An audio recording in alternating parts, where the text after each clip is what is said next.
And now, Sportsline, Friday night. He sends Garbutt in motion. Here's the snap. And touchdown! It's complete! It's complete! Bears win! Bears win! Bears win!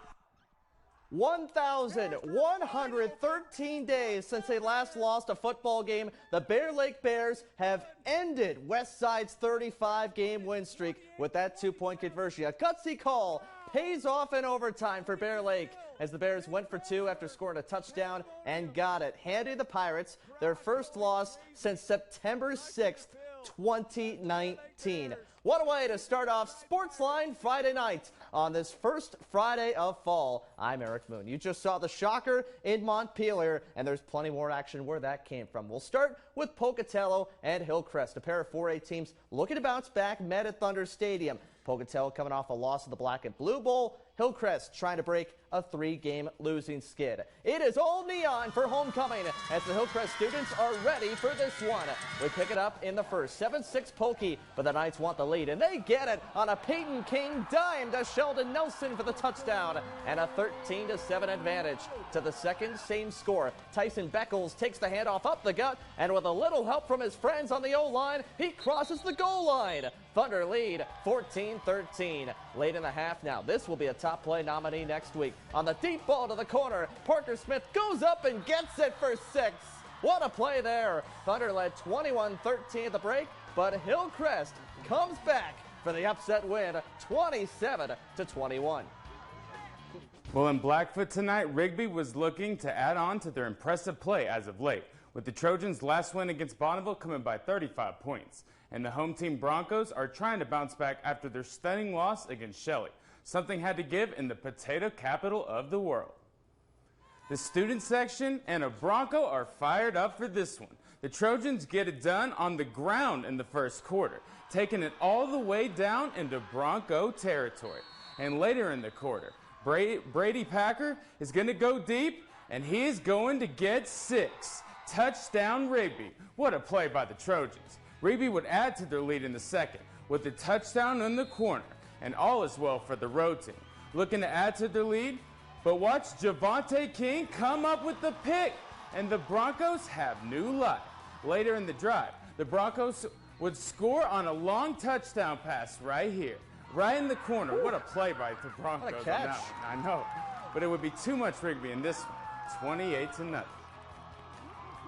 Or 28-24 on that one, my bad.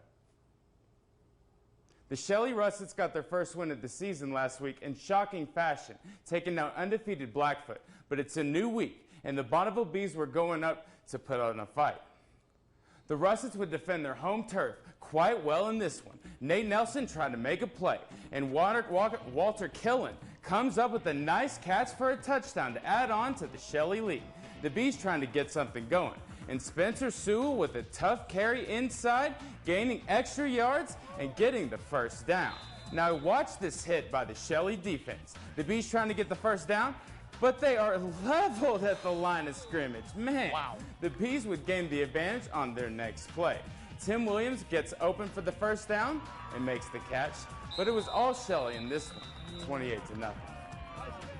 Back to some non-conference action. Madison goes for a win streak after a big victory over Thunder Ridge last week. But the Bobcats faced a Preston team that has scored 44 points in each of its last 2 games. Bobcats took off in a big way. Austin Cortell takes the handoff. He is gone. That is a 95-yard house call for the junior. And Madison leads 7-0. Bobcat offense just would not be stopped. Ben Dredge scrambles, takes it all the way for the TD. He's been known to scramble for a score or two this season. Preston's second possession, meanwhile, is thwarted after this deep, incomplete pass. Just a little too far there. Later on, Dredge has already scored with his legs. This time, he uses his arm. Porkley Beck comes down with a grab for a big gain. Soon thereafter, Dredge uses his legs once again for a 21-0 lead. Madison would end the half up 28-zip and win it 56-0. Momentum was at stake tonight at Thunder Ridge. The Titans hosted the Middleton Vikings as both teams seeked a non-conference victory at Thunder Ridge Stadium. It was senior night at Thunder Ridge, with it being the final home game of the Titans season already. But Middleton spoiled the party right away. On the second play from scrimmage, Decker Hagler turns a bad snap into gold, leading the Vikings ship all the way down the field for a long touchdown and a 7-0 lead. Next Middleton possession, 2 plays after a takeaway. Hagler finds Sawyer Heck in the flats, and he has a convoy. Heck uses his blockers to get down the field and find pay dirt. Vikings take a 14-0 lead on the Titans. After a 4th down stop, Middleton gets the ball back, and Hagler's going deep. He drops it in the basket for Tate Johansson, and that is a huge gain to set up another TD. It was all Middleton as the Vikings win big, 42-7. And the pass to Cole Beston is good. Well, after the break, we'll have more highlights, our top plays of the week, and a look ahead to tomorrow's Emotion Bowl between Idaho Falls and Skyline. That's next on Sportsline Friday night. So, son, it's our 45th anniversary. We've been selling Toyotas for 45 years. That's what I heard. Just like this Toyota Land Cruiser, it's 45 years old. What's wrong with it? Nothing. It's in perfect condition. And why is it still hanging around? Seems like we should have sold it by now. We keep it around to remind us of our roots. Just so you know, I'm not hanging around until I'm 45. I hope not. Huh? I said I love you, son. Celebrating 45 years of Toyotas. Phil Meter Toyota in Pocatello. It's been said that when someone you love has Parkinson's, you have Parkinson's. The truth is, Parkinson's disease doesn't just affect the diagnosed. It affects everyone who supports and helps care for them. Worldwide, over 10 million people are living with Parkinson's, a neurological disease that affects movement. And with so many places to search for information, it can be difficult to know where to begin. The Parkinson's Foundation has answers. Answers for everyone in the fight. We can help you understand the disease, help you find expert care, give you tips for living a better life, share the latest research, help you find local support, and there's a free helpline you can call. Find your answers and join us in the fight against Parkinson's. To learn more, please go to parkinson.org or call 1-800-4PD-INFO. The Parkinson's Foundation. Better lives together.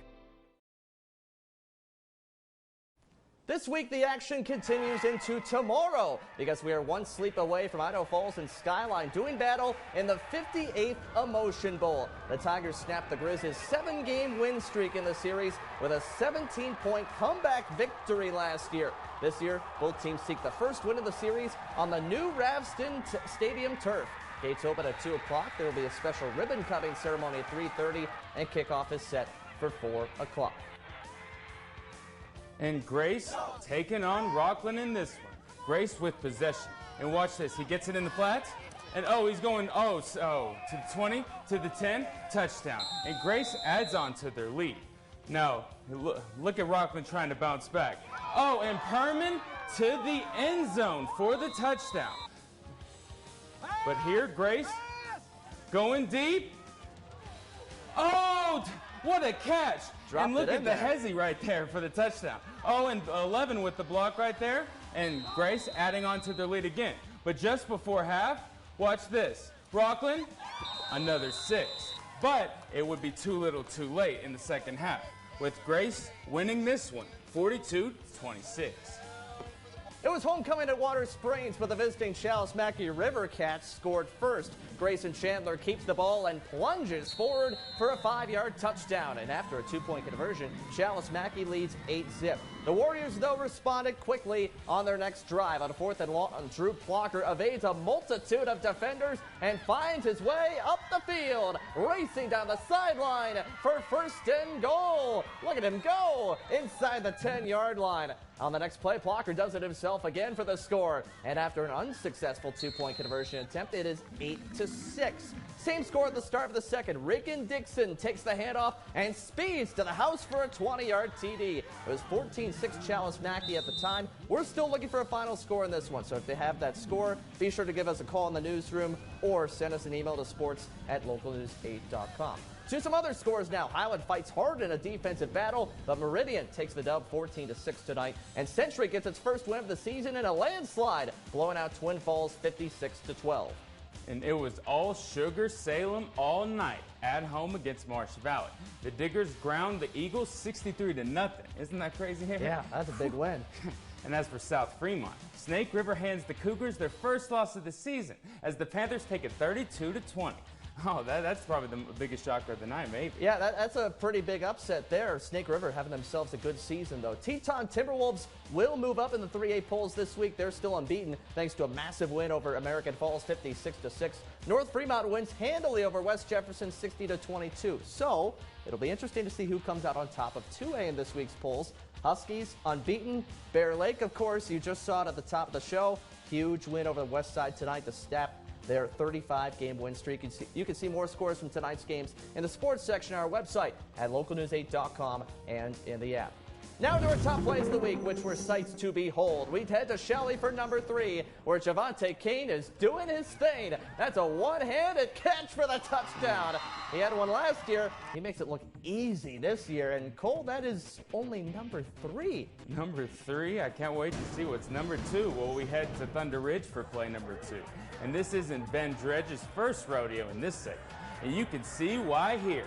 On this run, Dredge refuses to go down, and his legs take care of the rest for a 75-yard score and our second top play of the week. We saw some of that against Preston this week, too. As we get to top play number 1, fasten your seatbelt. Oh, my word. Okay, I wasn't even on time with that. We go to last Friday's Pocatello Highland game. Cutter Stuckey lays out Ridge Barella. That might be the hit of the year. There's a reason they call that rivalry game the Black and Blue Bowl. And by the way, Barella, you see him there. He was okay, even held on for the catch. So I'd say that's the top play, not just because of the hit, but because Ridge Barella held on to that football. I know, and I'm glad he's okay, but like that hurts me every time I see that. Yeah, it just gives you a little bit of a jolt there, right? Like, woo! Ooh. Oh, man. Anyway, that is all for this edition of Sportsline Friday Night. For Cole Sams, I'm Eric Boone. Thanks for stopping by. We hope you have a great weekend.